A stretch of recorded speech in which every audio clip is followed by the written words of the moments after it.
Assalamu alaikum wa rahmatullah, j'espère que vous allez bien. Alors la croyance au destin, comme l'indique le titre de la vidéo, est un des 6 piliers de la foi du musulman et malheureusement, ce sujet est souvent considéré comme une chose complexe pour certains musulmans et je voudrais donc faciliter le plus possible ce sujet, qui est un sujet important, avec une vidéo simple et concise et on va en parler tout de suite après la petite intro.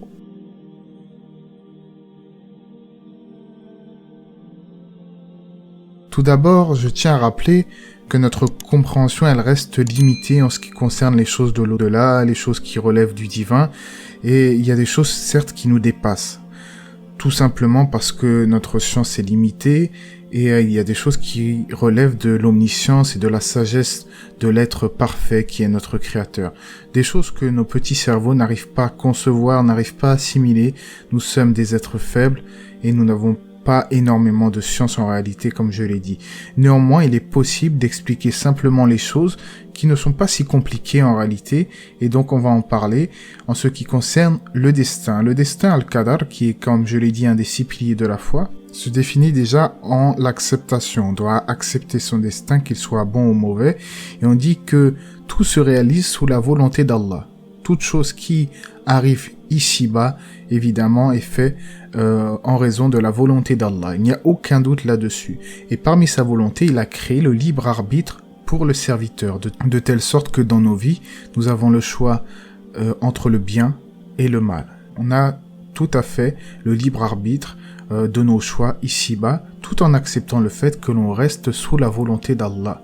Nous avons donc une volonté concernant nos actions, comme Allah le dit dans le Coran. Vos épouses sont pour vous un champ de labour, allez à votre champ comme vous le voulez. Comme vous le voulez.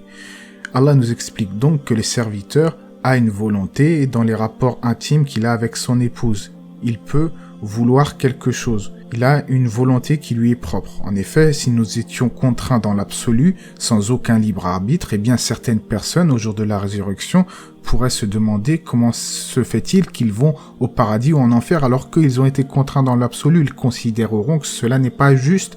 Alors comme vous le savez, Allah est la justice absolue, Allah est le juste par excellence et le sage par excellence. Les savants donc expliquent que la volonté d'Allah se divise en 2 types. Premièrement, la volonté universelle, qui s'applique aussi bien à ce qu'Allah il aime et agrée, qu'à ce qu'il n'agrée pas et ce qu'il n'aime pas.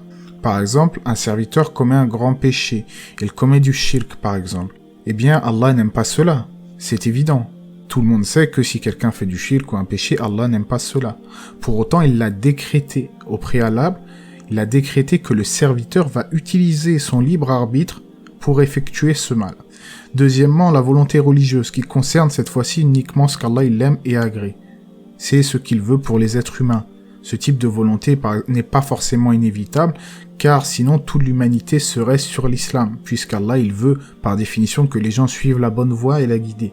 Donc si cela est bien compris, les 2 types de la volonté d'Allah, expliqués par les savants, eh bien cela déjà vient réfuter quelques paroles de certaines personnes qui se réfugient, qui se cachent derrière le libre arbitre pour justifier leurs mauvaises actions. Comme Allah le dit dans le Coran, ceux qui ont associé diront « Si Allah avait voulu, nous ne lui aurions pas donné d'associé, nos ancêtres non plus, et nous n'aurions rien déclaré d'interdit. » Jusqu'à la suite du verset, vous ne suivez que la conjecture et vous ne faites que mentir.